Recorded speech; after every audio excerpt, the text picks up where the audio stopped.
Nellore TDP కార్యాలయంలో Nellore rural నియోజకవర్గ incharge Sheikh Abdul Aziz Mahatma Jyotirao Phule జయంతి సందర్భంగా ఆయన చిత్రపటానికి పూలమాలలు వేసి నివాళులర్పించారు. అనంతరం ఆయన మీడియాతో మాట్లాడారు. ఈ నెల 17న జరగనున్న తిరుపతి పార్లమెంటు ఎన్నికల అభ్యర్థి పనబాక లక్ష్మిని అత్యధిక మెజార్టీతో గెలిపించాలని కోరారు. వైసీపీ ప్రభుత్వంలో జరుగుతున్న అరాచకాలపై ఆయన మండిపడ్డారు.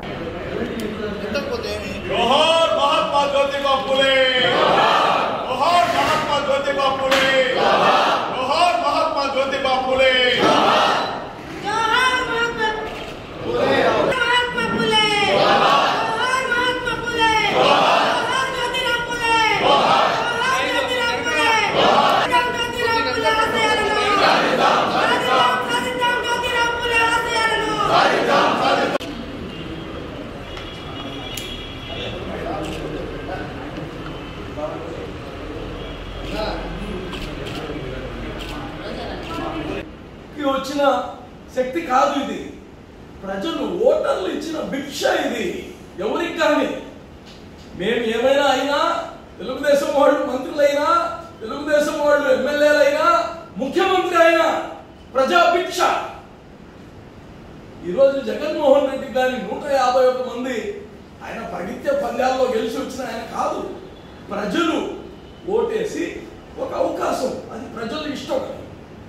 ఎవరిని పెట్టుకోవాలనేది ప్రజల ఇష్టం. ఒక అవకాశం ఇవ్వాలన్నారు, ఇచ్చారు. ఈరోజు మీరు గమనిస్తే జగన్మోహన్ రెడ్డి మంత్రులు, ఎమ్మెల్యేలు, కార్యకర్తలు ఏం చెప్తారు తెలుసండి? జగన్ ఓటే అడగడు. మా జగన్ ఓటు అడగాల్సిన అవసరం లేదు. మున్సిపాలిటీలకు అడగలేదు, కార్పొరేషన్కి అడగలేదు, జడ్పీటీసీలకు అడగలేదు, పంచాయతీలకు అడగలేదు. మా జగన్ ఓటే అడగడు. అరే దుర్మార్గుల్లా, ప్రజలకు ఓటు అడగకపోతే ఆ ఓట్లతోనే కదా మనం గెలిచింది. 3000 కిలోమీటర్లు మార్చ్ పాస్ చేసింది ఆ ప్రజల వల్లే కాదా? వాళ్ళకి ముద్దులు పెట్టలేదా? వాళ్ళకి అబద్ధాలు చెప్పలేదా? వాళ్ళకి మోసం చేయలేదా? ఈరోజు జగన్ అడగడు. జగన్ నువ్వు ఓట్లు అడగకపోతే ఆడ కూర్చునే అర్హత లేదు. ఈరోజు వయసులో పెద్దయినా జగన్ కన్నా 14 సంవత్సరాలు ముఖ్యమంత్రి చేసిన ఈరోజు ప్రజల్లోకి వచ్చి ఓటు అడుగుతున్నారు. వైఎస్ఆర్సీపీ ఏమంటుంది? మేము ఎప్పుడో గెలిచేసాము, ఎప్పుడో గెలిచేశారంట. 5 లక్షల మెజారిటీ. నేను ఒకటే చెప్తున్నా, ఏమండి మీకు తలకి ఎక్కి ఉంది, కళ్ళు నెత్తికి వచ్చేసాయి, ప్రజలు కనిపించలేదు, పేదవాళ్ళు కనిపించలేదు. ఎందుకంటే ఏమైనా పెడితే అందంగా కనిపిస్తే పాత రోజుల్లో కథల్లో వినేవాళ్ళని, అందమైన ఆడబిడ్డలు బయటికి కనిపించినా ఎక్కెళ్ళిపోయేవాళ్ళని. అలాంటి రాజ్యం వచ్చింది ఇప్పుడు. ఎవరైనా మంచి వ్యాపారం చేస్తుంటే వాడు మైన్స్ కావచ్చు, వాడు ఫ్యాక్టరీలు కావచ్చు, ఏదైనా అది తీసుకొని వెళ్ళిపోవడమే, లేదా దాంట్లో వాటాలు ఇమ్మని అడగడమే. ఈరోజు మేము కోరేది ఒకటే, పార్లమెంట్లో, తిరుపతి పార్లమెంట్ ప్రజలందరూ గమనిస్తున్నారు. మీరు ఈరోజు జగన్మోహన్ రెడ్డి ప్రజల యొక్క భిక్షతో ముఖ్యమంత్రి అయ్యి, ఒక్క అవకాశం అని ముఖ్యమంత్రి అయ్యి ఈరోజు ఓట్లు అడగడంటండి. జగన్మోహన్ రెడ్డి ఓట్లు అడగడంట. వాళ్ళ మంత్రులు చెప్తున్నారు, మా జగన్ అన్న కార్పొరేషన్ ఓట్లు అడగలేదు, మున్సిపాలిటీకి ఓట్లు అడగలేడు, పంచాయతీకి ఓట్లు అడగలేదు. ఈరోజు మేము కోరేది ఒకటే, ప్రజల్ని ఎవరు కానీ మాకు ఓటేయండి, మీకు మేము కాపాడుకుంటాము, మేము అండగా ఉంటాము అని చెప్పుకోవాలి ప్రతి రాజకీయ పార్టీ, ప్రతి రాజకీయ నాయకుడు, ప్రతి అభ్యర్థి. ఈరోజు పరిస్థితి అది కాదు. మీరందరూ పార్లమెంట్లో ఉండే ఓటర్లందరూ కానీ ఒక్కసారి గమనించుకోండి. ఇటువంటి నాయకుడు మీకు, దీనివల్ల జగన్మోహన్ రెడ్డి కుర్చీ పోదు, చంద్రబాబు నాయుడు గారికి కుర్చీ రాదు. అయితే మీ ఓటు తిరుపతి పార్లమెంట్, ఈ ఓటు జగన్మోహన్ రెడ్డి గారికి తలపై ఉండే కళ్ళు ప్రజల్ని చూసేటట్టు చేస్తాయి. ఉండే 3 సంవత్సరాలు రాష్ట్ర ప్రజలు ప్రజలకు సేవ చేస్తాడు. లేదంటే మీ అందరినీ మా అందరినీ భయభ్రాంతులు చేయడం, కొనుక్కోవడం చేస్తాడు. కాబట్టి మనం ఫర్ సేల్ కాదు. పార్లమెంట్, తిరుపతి పార్లమెంట్ ఓటర్లు ఎవరు ఫర్ సేల్ కాదు అనేది మనందరం నిరూపించాల్సిన అవసరం ఉంది. ఈరోజు తెలుగుదేశం పార్టీ ఎప్పుడు ఒక ప్రతిపక్షంగా, ప్రజల పక్షంగా ఎప్పుడు కానీ మీ ఏ సమస్యకు కానీ కార్యకర్త కాడి నుంచి చంద్రబాబు నాయుడు దాకా 24 గంటలు మీ సేవల్లో ఉంటామని నేను తెలియజేస్తూ, పనబాక లక్ష్మి గారికి మీరందరూ మీ పవిత్రమైన ఓటు వేసి గెలిపించాలని కానీ కోరుతున్నాను. ఉచితంగా ఇస్తున్న ఇసుకని ఈ రోజు మీరు ఒక ట్రాక్టర్ ఇసుకని 6,000-7,000 చేసిన దానికి ఓట్లేయాలా? బ్లాక్ లో ఇక్కడి నుంచి ఇసుక తీసుకెళ్లి కర్ణాటకకి, తమిళనాడుకి స్మగ్లింగ్ చేస్తున్న ఓట్లేయాలా? కార్మికులకి పని లేకుండా చేసిన దానికి ఓట్లేయాలా? కరోనాని నియంత్రణలో ఫెయిల్ అయిన దానికి ఓట్లేయాలా? దేనికి ఓట్లేయాలి? రైతులకి ధరలు ఇచ్చిన దానికి ఓట్లేయాలా? మీకు కనీస మద్దతు ధర ఇచ్చిన రైతుల్ని రోడ్ల పాలు చేసిన దానికి ఓట్లేయాలా? ఒక్కటి చెప్పండి, మీకు వేయాల్సిన దానికి ఓట్లు.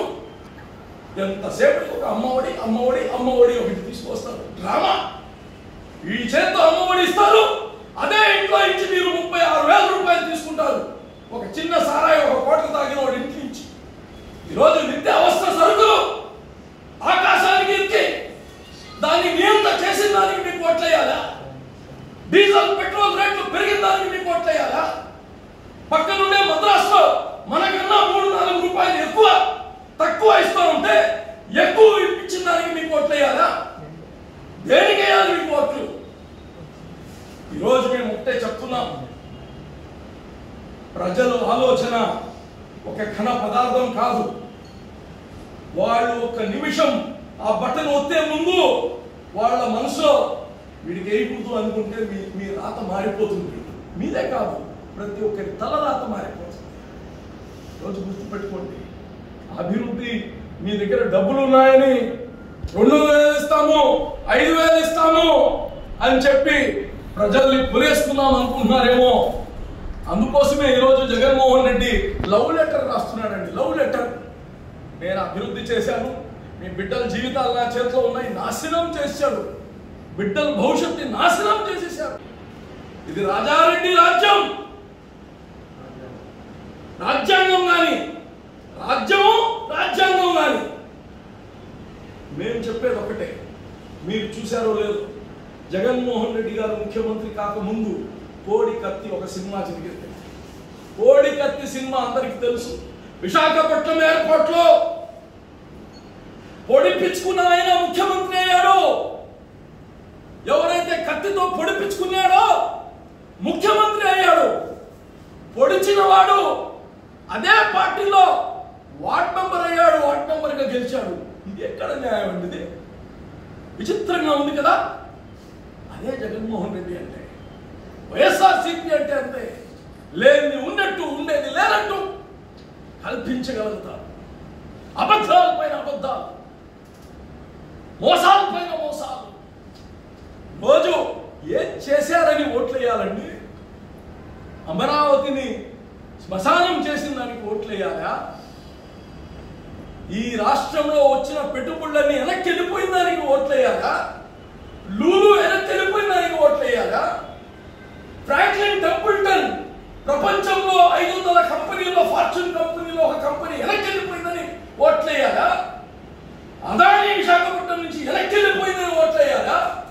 రామాయపట్నంలో 25,000 కోట్ల పేపర్ బిల్లు వెనక్కి వెళ్ళిపోయిందని ఓట్లేయాలా? పెట్రోల్ కెమికల్ యూనివర్సిటీ రాలేదని ఓట్లేయాలా? ట్రైబల్ యూనివర్సిటీ ఇంకా సరిగ్గా పట్టలేదని ఓట్లేయాలా? ఇక్కడ ఉండే మన దుర్గరాజపట్నం పోర్టు తాండానికి ఓట్లేయాలా? 3,000 ఇస్తానని చెప్పి అబద్ధాలు చెప్పి పెన్షన్ ఇస్తానని చెప్పి 2,250 ఇచ్చిన దానికి ఓట్లేయాలా? Brutal murder. ఆ రోజు ఏం చెప్పారండి? చంద్రబాబు హస్తం ఉంది దీంట్లో అని. దానికన్నా ముందు ఉదయాన్నే సాయి రెడ్డి వాళ్ళందరూ చాలా బాధేస్తుంది. ఈ దేశానికే ఒక పెద్ద నాయకుడు పోయాడు, వైసీపీకి పెద్ద నాయకుడు పోయాడు, మేము కోలుకోలేనంత నాయకుడు పోయాడు, మళ్ళా తిరిగి తెచ్చుకోలేనంత నాయకుడు పోయాడు హార్ట్ అటాక్ తో అని చెప్పారు. ఇన్ని చెప్పాడు హార్ట్ అటాక్ తో. అతి దారుణంగా హత్య చేశారు, అతి దారుణంగా. అది ఈరోజు మేము మాట్లాడితే మేము మళ్ళిచ్చి మాట్లాడుతున్నాం. మళ్ళిచ్చేదేంటి? మా అధినాయకుడి పైన అభియోగాలు చేశారు ఆ రోజు మీరు, ఈయన హస్తం ఉంది అని. ఈ రోజు స్వయాన వివేకానంద రెడ్డి గారు కుమార్తె ఢిల్లీలో పోయి చెప్పింది, చెప్పింది నా ప్రాణానికి కానీ హాని ఉంది, గమ్ముగా నువ్వు నీ బిడ్డలు ఉన్నారు జాగ్రత్త అని కానీ ఆమెకి హెచ్చరించారని కానీ చెప్పింది. ఈరోజు ఆమె స్వయాన వచ్చి ఢిల్లీలో కూర్చొని ప్రెస్ మీట్ పెడితే, మా పైన అభియోగాలు పెడితే, మేము మాట్లాడితే అది జగన్ వ్యక్తిగతం. ఇది ఆ రోజు సిబిఐ కేసు పెట్టండి అని చెప్పారు. ఈ రోజు సిబిఐ కేసు పెట్టడానికి వెనకాడిన జగన్మోహన్ రెడ్డి. ఎందుకు అంత పొగురు వస్తుందంటే, ఓటు కానీ అడగము, అయితే 5 లక్షలు మాకు వచ్చేస్తుంది, మేము ఎవరికి పెట్టినా గెలుస్తాం. ఏంది అంటే, మీరు డబ్బులు ఇస్తే మేము కొనుక్కుంటాం, ఎంతకైనా కొంటాం, ఓటు 2000 కొంటాం, 5000 కొంటాం, ప్రజలు మాకు ఓటు వేయాల్సిందే, లేకపోతే వాళ్ళ పని అంతు చూస్తాం, మా వాలంటీర్లు ఉన్నారు, వాళ్ళ పొలాలు మేము కబ్జా చేస్తాం, వాళ్ళ ఇల్లు పగలు కొడతాం, వాళ్ళ బిడ్డలు ఉద్యోగాలు పీకిస్తాం. ఈ దౌర్జన్యాలకి మీకు 5 లక్షలు ఓటు వేస్తారండి, 5 లక్షల మెజారిటీ ఇస్తారండి. యువతల పక్క 4 సార్లు ఎంపీ, 10 సంవత్సరాలు కేంద్ర మంత్రిగా చేసిన వ్యక్తి, మచ్చలేని వ్యక్తి, అవినీతి మచ్చలేని వ్యక్తి, ఆమె అధికారాన్ని దుర్వినియోగం చేయనటువంటి వ్యక్తి, పనిచేసే లక్ష్మి, పనబాక లక్ష్మిగా ఆమెకి వేయాలి ఆ ఓట్లు, మీకేయాలా? ఈరోజు 25 ఎంపీలు ఇస్తే మోడీ మెడ ఎరగొడతాడండి. మోడీ మెడ కాదు కదా, మోడీ గడ్డిగాని పీకలేడినా. మోడీ లాన్ లో ఉంటుంది గడ్డి, అది కానీ పీకలేడు. మెడ ఉంచేది పక్కన పెట్టండి. ఈయనకు ఉండే సమస్యలు ఉన్నాయి, మనిషి అయిన తర్వాత రకరకాల సమస్యలు ఉంటాయి. అది తీసుకొచ్చి రాష్ట్రానికి ప్రజలకు పూయకూడదు. తెలుగు రాజకీయాల్లో ఉంది. అయితే జగన్మోహన్ రెడ్డి గారు ఎప్పుడుగా ఆ కరుణ, ఒక మానవత్వం ఇది ఎక్కడ లేదు. గతంలో మేము చూసినప్పుడు కానీ, మనకు వాళ్ళు మన రెడ్డి భూమా నాగిరెడ్డి చనిపోయినప్పుడు కానీ మేము వాళ్ళ ఇంట్లో నుంచి వాళ్ళ అబ్బాయికి ఇస్తే అక్కడ కానీ పోటీ పెట్టారు జగన్మోహన్ రెడ్డి నంద్యాల. మామూలుగా పోటీ పెట్టినప్పుడు మేమైతే అడిగాం, మేము ఇస్తున్నాము వాళ్ళ కుటుంబంలో చనిపోయినప్పుడు అని. లేదు, మేము పోటీ పెట్టాల్సిందే, మా సత్తా చూపించాల్సిందే అని చెప్పారు. అప్పుడు పెట్టాము, ఆడ ఎవరు పెట్టామో వాళ్ళు గెలిచారు. ఈరోజు నేను మన తిరుపతి, నెల్లూరు ప్రజలకు కోరేది ఏంటంటే, ఎన్నికలు అంటే, ఈ కరోనా సమయంలో ఎన్నికలు అంటే అనేక రిస్కులు ఉన్నాయి. అలాగనే ప్రజా ధనం ఏది కావచ్చు, సెంట్రల్ గవర్నమెంట్ కావచ్చు, స్టేట్ గవర్నమెంట్ కావచ్చు, ఎవరు డబ్బులే, మన డబ్బులే కదా. ఈరోజు ఎన్నికలు పెట్టారు. ఎటువంటి అభ్యర్థిని పెట్టారండి? ఈరోజు జగన్మోహన్ రెడ్డి పరిస్థితి ఏంటంటే, ఒక మోనార్క్ పొగురు ఎక్కిపోయి ఉంది అండి, పొగురు. ఈరోజు మీకు 25 మంది ఎంపీలు కావాలంటే 22 మందికి ఇచ్చారు మీకు. ఈరోజు ఇంకో 8 మంది, 6 మంది రాజ్యసభలో ఉన్నారు మీకు. 28 మంది. ఏమండి మీరు గడ్డి పీకారా? పార్లమెంట్ లాన్ లో గడ్డి పీకారా? ఏమైంది స్పెషల్ స్టేటస్ మాట్లాడుతున్నారా మీరు? మొన్న పార్లమెంట్ లో ప్రసక్తే లేదు, ఇచ్చేది ఆ చాప్టర్ క్లోజ్ అని చెప్తే మాటన్నా మాట్లాడారండి జగన్మోహన్ రెడ్డి గారు, ముఖ్యమంత్రి గారు మాట్లాడారా దాని గురించి? మీ ఎంపీ సిగ్గు లేకుండా పాండుచేరిలో ఎంపీ ఎలక్షన్ జరుగుతూ ఉంటే, అక్కడ ఎలక్షన్ జరుగుతుంటే వాళ్ళకి బీజేపీ వాళ్ళు మేము స్పెషల్ స్టేటస్ ఇస్తాం మీకు అని చెప్తే అక్కడ పోయి ప్రచారం చేస్తారు. మీకు కొద్దిగా సిగ్గు ఉందా? ఈ రాష్ట్ర ప్రజలకు మోసం చేయడానికి ఒక ఒక లిమిట్ లేదా? మీకు ఒక లిమిట్ లేదా? దేనికి ఓటేయాలండి? మీకు అభివృద్ధి చేశారని ఓటేయాలా? ఈరోజు మీరు చేసిన పాపాలన్నీ ఇన్ని కాదు. ఈరోజు మీరు ఒకసారి చూస్తే జగన్మోహన్ రెడ్డి చిన్న ఆయన కాదు, వివేకానంద రెడ్డి